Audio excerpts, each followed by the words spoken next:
আজ চলে গেছিলাম মানি স্কোয়ার, সবাই মিলে একটু খাওয়া দাওয়া করতে। পৌঁছাতে না পৌঁছাতে পড়ছিল ওখানে বৃষ্টি। তার মধ্যে এই জুতোগুলো খুবই ভালো লাগছিলো, কিন্তু বগুন আমাকে কিনে দেয়নি। তারপরে তো আমরা উঠে গেলাম উপরের দিকে, নিচে যেখানে খাওয়া হয় তার থেকে উপরে উঠে গেছিলাম, কারণ আমরা খাবো বুফেতে। চলে এলাম ফ্লেম অ্যান্ড গিল, এখানে খাওয়া দাওয়া করবো। তার মধ্যে খেয়ে নিচ্ছিলাম আর তরমুজ কেটে করে। তো চলো ভিডিওটা প্রথম থেকে শুরু করে যাক।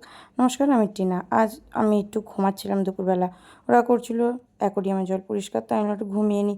তো ঘুম থেকে উঠে চলো ফ্রেশ হয়ে নিই। ফ্রেশ হয়ে বেরিয়ে পড়লাম। তার মধ্যে করেছিল প্রচণ্ড মেঘ, জানি না বৃষ্টি হবে কি হবে না, কিন্তু মেঘ তো করেছিল। তারপরে এই দিকটা বিদ্যুৎও চমকাচ্ছিল। দাঁড়িয়ে দাঁড়িয়ে আমি আর বোন ওটাই দেখাচ্ছিলাম, পুরো আমার ফোনে তো মেঘটা পুরো কালোই দেখাচ্ছিলো। যেহেতু আমরা যাচ্ছিলাম মানি স্কোয়ার, তো লেকের পাশ দিয়ে যেতে হবে, কারণ এখান থেকে গেলে একটু তাড়াতাড়ি হবে। তো তার জন্য আমরা লেকের পাশের রাস্তাটা নিয়েছিলাম। তো এখন তো লেকটা অন্ধকার, কারণ সন্ধে হয়ে গেছে। চলে এসেছি আমরা মানি স্কোয়ার। মানি স্কোয়ারটা দেখো কত সুন্দর সাজিয়েছে, লাইটিং করেছে। আমরা আগেও এসেছিলাম, কিন্তু এরকম লাইটিং দেখিনি।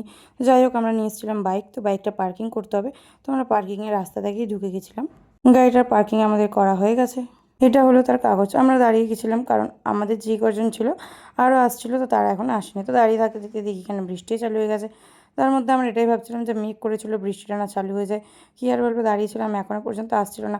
কিন্তু পাশে একটা রেস্টুরেন্ট ছিল, এখান থেকে ফিশ ফ্রাইয়ের গন্ধ ছাড়ছিল। তারপরে ছিল এই জুতোগুলো, যে আমার খুব পছন্দ হয়েছে, বোনকে বলছিলাম, তো ও তো আমাকে কিনে দিল না।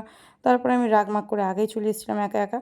উঠে যাচ্ছি উপরে, উঠতেই দেখতে পেয়ে গেলাম মার্কেট 99, যেটা গ্যাংটকে ছিল। তো তারপরে তো আমরা চলে এসেছিলাম খাওয়ার জায়গা। এখানে আমরা খাবো না, আজ আমরা করেছি বুফে। তো আমরা এইটা করে উপরে চলে যাবো। এই দেখো উপরে চলে এসেছি, এই জায়গাটা কতটা সুন্দর লাগছে। এখান থেকে নিচেও দেখা যাচ্ছে। আমরা এসেছিলাম সন্ধ্যের টাইমটায়, তাও দেখো নিচে কতটা ভিড়। তো আমরা তো চলে এসেছি ফ্লেম অ্যান্ড গিলে, এখানেই ছিল রাতের ডিনার। এই পাশে ছিল ডিনারের খাবার দাবার। তো আমরা যাচ্ছি এখন বসতে টেবিলে।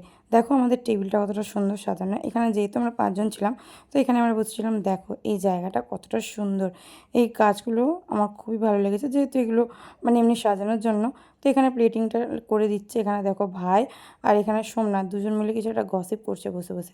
বুঝতে তো পারছিলাম মাঝখানে হেলমেটে রাখার কী দরকার, তো মাঝখানে চলে আসলেই হয়। এটা ববুনি বলছিল যে মাঝখানে চলে তোরা। সোমনাথ তো হেলমেট সরিয়ে মাঝখানে চলে এসেছে। তার মধ্যে চলে এসেছিলো এই গরম গরম একটা জিনিস, যার মধ্যে আমাদের খাবার রেখে গরম করা হবে, তারপরে খাবার সার্ভ করা হবে। তো প্রথমে চলে এসেছিলো চিকেন উইংস, যেটার টেস্ট আমার মোটামুটি লেগেছে। এই দেখো সবই চলে এসছে। তার মধ্যে কিছু কিছু জিনিস এখান থেকে খেয়ে নিয়েছে, কি বলবো আর। এখানে মোটামুটি জিনিস আমার খুব ভালো লেগেছে। এই ব্রোকলিটা খুব টেস্টি ছিল, আর চিংড়ি মাছগুলো তো কোনো কথাই হবে না। সত্যি ব্রোকলি আমার খুবই ভালো লেগেছে, জন্য ব্রোকলিটা এতবার দেখাচ্ছে। এখানে চলে এসেছি ডিনারে। প্রথমে ছিল স্যুপ প্লেট, এখানে কিছু ছিল স্যালাড, যেগুলো অনেক রকমের ছিল, মানে বলারই কথা না। তারপরে এখানে দই বড়া, তারপরে এখানে ছিল স্যালাড, তারপরে এখানে কিছু আচার ছিল। এখানে তো ননভেজ স্যালাড ছিল, যেটা খুবই সুন্দরভাবে তৈরি করা। এখানে একটা ব্রেড ছিল, প্রথমেই ছিল কিছু একটা ব্রেডের মতো হবে, ঠিকই বলেছিলাম ব্রেড। তারপরে ছিল ইয়েলো ডাল তড়কা, তারপর ছিল স্টিম রাইস, তারপরে ছিল আলুর দম, তারপরে ছিল আলু গোবি মটর, তারপর ছিল পনির বাটার মশলা, তারপর ছিল শেজওয়ান চিলি মাশরুম, যেটা খুবই মোটামুটি ছিল। বাটার গার্লিক নুডলস, যেটা খুবই সুন্দর খেতে ছিল। তারপর ছিল পাঁপড়, আমি নিইনি। তারপর ছিল এগ কারি, এগ কারিটা দারুণ ছিল। তারপরে ছিল প্রন পোলাও, প্রন পোলাওটা তো মানে কিছু বলার ছিল না। তারপর ছিল চিলি চিকেন, ছিল সর্ষে রুই ভুনা মুরগি, আর ছিল মাটন বিরিয়ানি, যেটা আমি খাই না। কতটুকুনি নিয়েছে এটা টেস্ট করার জন্য, টেস্ট করার জন্য, তাই তো? একটুখানি টেস্ট করবো আর কিছুই না। একসাথে দেখেনি, নাহলে আনলিমিটেড বুফেই বন্ধ করে। আমি খাবারটা নিয়ে এসেছি, এখানে দেখো। তো হাফ খাওয়াই হয়ে গেল ভাই, আমার জন্য ওয়েট করনি। আমাদের 3 জনকে একসাথে দেখেনি তো, তাই। এইখানে তো ভাই পুরো চুপচাপই খাচ্ছে, খাওয়ার সময় কোনো কথা হবে না। এইখানে সোমনাথও চুপচাপই খাচ্ছে। এই তো আমাকে রেখে দিয়ে খেয়ে নেয়। এই নাকি জিমে যায়। বিরিয়ানি নিইনি। এটা কি খাচ্ছ? অল্প করে জিমে যায়, জিমে। আমি নিয়ে এসেছিলাম চিকেন আর প্রন পোলাও, যেটা দারুণ ছিল। তারপর ছিল একটু মকটেল, কারণ খাওয়াটা একটু বেশি হয়ে গেছিলো। মাটন তো এই খাচ্ছে, তোমাদের একা একা খেয়ে নিয়েছো, আমাকে পরে নিয়ে এসে দিয়েছো। ভুবনের সাথে ঝগড়া করার পর আমার জন্য একটু ডেজার্ট এনে দিয়েছিলো, কারণ ও গিয়ে আগে নিয়ে চলে এসেছিলো, আমাকে নিয়েও যায়নি আর নিয়েও এনে দেয়নি। তারপরে আমি গেছিলাম একটু হাত ধুতে, কারণ খাওয়ার পর হাত না ধুলে তো হবে না। তো ওই জন্য হাত ধুতে চলে গেছিলাম। ওখানে ছিল একটা বড় মিরার, তো ওখানে আমি একটু ভিডিও করে নিয়েছিলাম। এখানে ছিল 4 রকমের আইসক্রিম, 3টে থেকে আমি একটু একটু করে নিয়েছিলাম খাবো বলে, কিন্তু পেটটা ভর্তি ছিল বলে খেতে পারিনি। তো আমার আইসক্রিমটা এই খেলো। একদম ভালো, যে কিছুতে না নেই কি। বেশ 3-4 বিল হয়ে গেছে। কি বললে কিছু বোঝাই গেল না। 1000 টাকার বুফেতে 3-4 হাজার বিল করে দেন লোক। এটা যে লসে থাকি, এরা সবাই লাভে থাকে, আমি লসে থাকি। এগুলোও ঠিকঠাক খেতে পারলাম না ডেজার্টগুলো। এই তুই চক্কর দিকে এই বোতলটা আমি দেখছিলাম, এই বোতলটার দাম ছিল 110 টাকায়, ভেবেছি বাড়ি নিয়ে আসবো কিন্তু ভুলে গেছিলাম। কোল্ড ড্রিঙ্কসটাও দিয়ে দিয়েছি, খাচ্ছে। পেটে কত জায়গা থাকে তোমার। এখানে আমাদের বিল করা হয়ে গেছিলো, তো বিলটা দিয়েও দিয়েছিলো। এখানে আমাদের বিল হয়েছে 5 জনের 6,647 টাকা জিএসটি নিয়ে। অর্ঘ্য আবার গিয়ে আইসক্রিম নিয়ে এসেছিলো, ওর মধ্যে ছিল তরমুজ, যেটা আমার খুবই ফেভারিট, তো ওখান থেকে একটা তুলে নিয়েছিলাম। অর্ঘ্য 2 পিস তরমুজ নিয়ে এসেছিলো, তো ওখান থেকে সোমনাথ বলছে আমাকে দাও, তো আমি একটুখানিকে সোমনাথকে আবার দিয়ে দিয়েছি। মানে আমি অর্ঘ্যর থেকে নিয়েছি, আমার থেকে আবার সোমনাথ নিয়ে নিয়েছে, কী বলবো। আমাদের খাওয়া দাওয়া করে বেরোতে রাত হয়ে গেছিলো, তো এখানে হাফ দোকান তো বন্ধ হয়ে গেছিলো। মানি স্কোয়ারের ভেতরে দেখো সব জায়গায় কিছু কিছু জায়গায় তো খোলা রয়েছে আর কিছু কিছু জায়গায় বন্ধ ছিল। কখন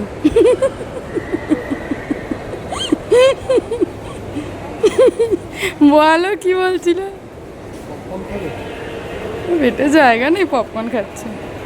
এখানে আমার পেটে জায়গা নেই আর বুবুন আমাকে বলছে পপকর্ন খাবে, মানে যখন খাওয়ার ইচ্ছে তখন বলে না, যখন খাওয়ার ইচ্ছে হয় না তখন বলে। তার মধ্যে আমরা ডিনার করে এসেছি। তো এখানে বিলাবিটাটা খোলা ছিল, দেখো নিচে ছিল মামা, যেখানে বাই 2 গেট 2 ফ্রি ছিল আর বাই 1 গেট 1 ফ্রি ছিল। এখানে সিলভারের একটা খুবই সুন্দর দোকান ছিল জুয়েলারির, ওটাও বন্ধ হয়ে গেছিলো। আমি আর বুবুন একটু আগেই নিচে নেমে গেছিলাম, তারপরে তো চলে এসেছিলো এরা। এ বলছে যে ভুঁড়ি কম হতে পারে কিন্তু আমি এদের সাথে টক্কর দিয়ে দিতে পারি। তো এখানে ছিল মনোজ, তো ও মানে আমাদের সাথে বুফেতে যায়নি কারণ ওর পেটটা ভর্তি ছিল, নেমন্তন্ন বাড়ি খেয়ে দেয়ে ওর জন্য, আর আমাদের সাথে বুফেতে খেতে যায়নি। আমরা গেছিলাম 5 জন মিলে। বলো। ঘরে গিয়ে যে রাতে খিদে পাই তখন খাবো, না হলে হয়ে গেছে ফেলিয়ার দিয়ে দিয়েছে, পেট ফেলিয়ার হয়ে গেছে, জবাব দিয়ে দিয়েছে। পেট ভর্তি হয় না, বাড়ি গিয়ে আবার খাবে যদি খিদে পায়। উসুল তো এই করেছে কিন্তু তাও ওর পেট ভর্তি হয়নি। রাতে হবে আবার, চলো। আমরা ঢুকেছিলাম পেছনের এই গেটটা থেকে, কিন্তু এখানে তালা দিয়ে দিয়েছিলো, ওর জন্য উনি বলছে যে এখানে তালা পড়ে গেছে, তোমরা ঘুরে যাও। তো একটুখানি ঘুরতে হবে, পাশেই ছিল গেট। তো ভাবলাম কী আর করা যাবে, গেট যখন দিয়ে দিয়েছে তো আমাদের ঘুরেই যেতে হবে। তো এই যে পাশে একটা গেট দেখা যাচ্ছে ওখান থেকে, তো এখানে একটা জুয়েলারি শপ ছিল, আমি বোন বলছিলাম কিছু কিনে দাও, ও তো আমাকে পাত্তাই দিচ্ছিলো না। এই দেখো নিচে নেমে গেল, মানে এখন করে বোনের আমাকে পাত্তাই দেয় না, কী আর বলবো। এখান থেকে ঢুকেছিলাম কিন্তু ব্লোস তো আমরা ঘুরে ঘুরে এসেছি এই দিক থেকে। হ্যাঁ দেখো 3 জনকে 3 রকম দেখতে। মানি স্কোয়ার থেকে বেরিয়ে আমার শরীরটা একটু খারাপ হয়ে গেছিলো, কখন ভাবছিলাম বাড়ি যাব। তো আমরা বেরিয়ে গেছি মানি স্কোয়ার থেকে। তো আমি তো বেরিয়ে গেছিলাম ভাইয়ের সাথে, আর এরা যাবে খাবার কিনতে। তোমাদেরকে তো বলতেই ভুলে গেছি, আজকে আমরা নিজেরা খাবার খেতে যাইনি, মানে জন্মদিনের পার্টি ছিল, কিন্তু যার পার্টি সে ছিল দিল্লিতে। ও ওখান থেকে এখানে খাবারের টাকা স্পন্সর করেছে, আমরা খেয়ে নিয়েছি, এরকম ব্যাপার। ও কাজে থাকে দিল্লিতে, ও আসবে পরে, তো তার জন্য তো আমরা খাওয়া দাওয়া করে নিলাম। এবার বাড়ি যাওয়ার পালা। ওরা যাচ্ছে বাপনদের বাড়ি খাবার কিনতে, আর আমরা যাবো এখন বাড়ি। এটা হলো আইনক্স হল, যেখানে ভালো মন্দ বই বেরোলে আমরা আসি দেখতে, কারণ এটা আমাদের কাছাকাছি হলের মধ্যে পড়ে, তার জন্য চলে এলাম আমি আর ভাই বাড়ি। আমি একটু নিচে দাঁড়িয়েছিলাম কারণ ভাই গেছিলো দোকানে। ওপরে উঠে দেখি গেটটা খোলাই ছিল, তো ঢুকে গেছি, আর এর অবস্থা দেখো। কি হয়েছে তোর?